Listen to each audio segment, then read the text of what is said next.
can put a Che Guevara t-shirt on and say we should all be socialists, and then, okay, I see why you're reacting to that, and that needs to be addressed. But if you drill down deep inside, there's a lot of other things. I don't think young Americans don't want property rights. Yeah. Nor do I think that young Americans don't want sort of less freedoms, right? But do they understand the consequences of perhaps what they might be advocating? What they see is an injustice, which is an injustice. We need to be clear about that, right? Capitalism hasn't worked for them, right? And so I think, but understanding it better actually will find that solution, because I think capitalism is that solution around that. And I think digital capitalism through Web3 is the avenue that the young generation actually understands better than, frankly, the older generation. It is their paradigm. It's what they know best. Yeah, it's actually a great tool. It's very meta. It's a great tool to teach us what is important. And with the blockchain, you can literally see it. You can see it happening. You can track it. It's one of the reasons we're excited about DAOs, right? I mean, I sit on the council of the ApeCoin DAO. We're doing more work around this area. And a DAO, basically the decentralized autonomous organization.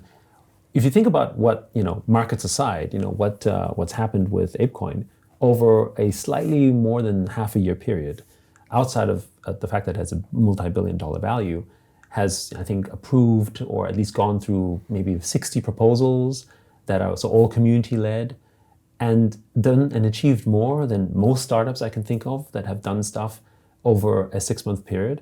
And it flies against sort of this argument where people say, well, you can't, do anything through consensus, right? And you can't get agreement going on when everyone has a say in this one. And there's some balances. You maybe have to have sort of a delegated system, for instance, sometimes.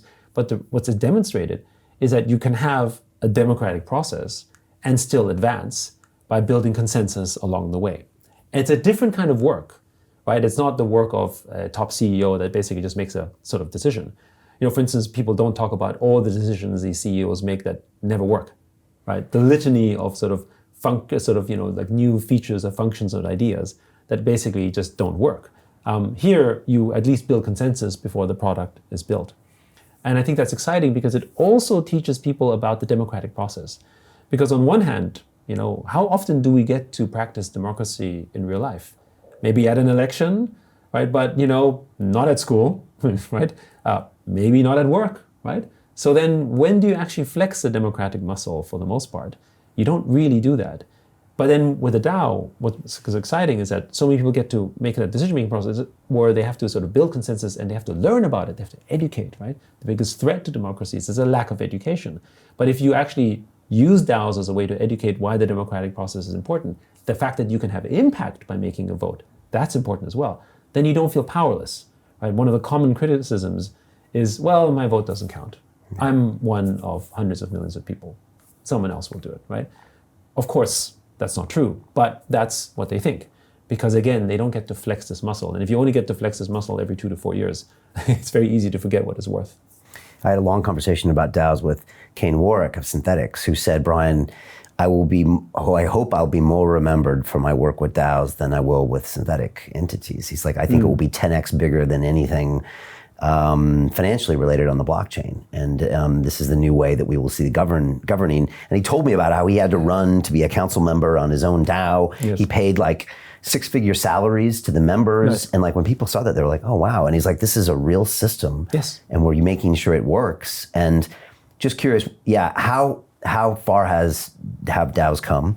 And will this someday go full circle and show us how to do elections in America? So first of all, I think DAOs are going to be bigger eventually than companies. If you take a look at, for instance, just ApeCoin, I mean, as a multi-billion-dollar entity, it's already bigger than many companies we can think of. That's the first point.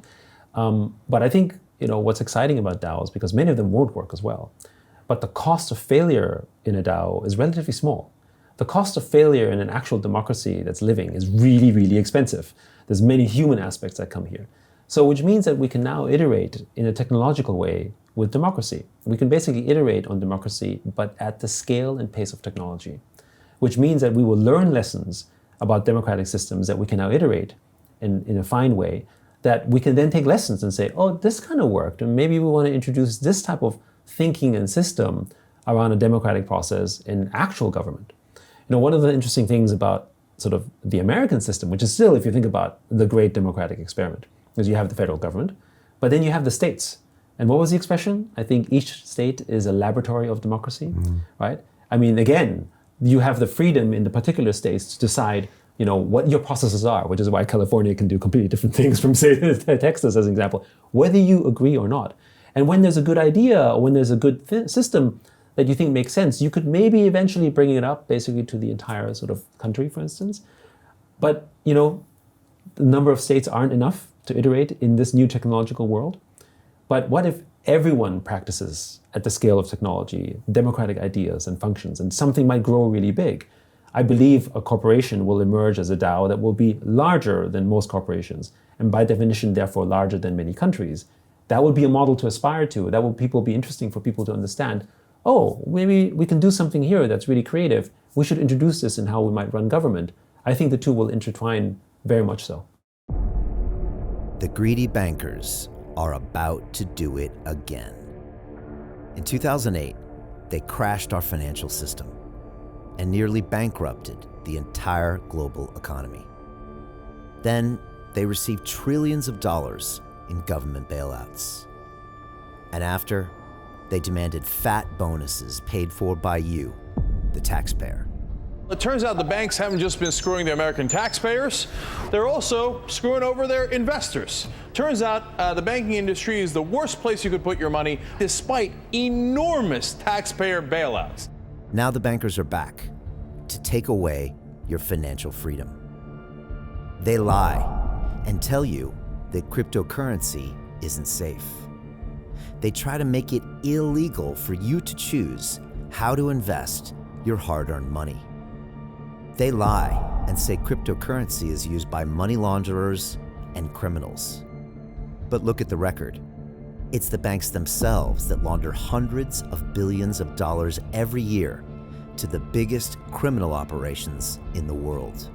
Leaked documents have revealed how some UK banks have helped criminals, money launderers and Russians under sanctions. American authorities discovered that the Sinaloa cartel moved $881 million through HSBC accounts as bank officials turned a blind eye to the illegality. The bankers lie and say cryptocurrency is not a real investment. Meanwhile, the smartest CEOs in the world are buying billions and billions of it. The truth is that banks lie about cryptocurrency because it makes them scared. The banks take $9 trillion per year of your hard-earned money, and they are worried that they will finally be exposed. They're scared because crypto means they can no longer control your money, which means they can no longer control you. They are scared because you might actually understand your money and intelligently decide what to do with it. Now is the time for us to come together, fight back, and take control. It's time to educate ourselves, our families, and our communities. Because financial education means financial freedom. We know that cryptocurrencies will help us build the new decentralized financial system of the future. A banking system that is of the people, by the people, and for the people. A banking system where access to finance is a fundamental human right. A banking system that is free and fair and welcomes all humans on this earth. The DeFi revolution is happening. We, the people, can no longer be fooled. We choose to take control of our finances. We choose to take control of our freedom. We choose to take control of our future. Join us, and let's take back our financial freedom forever.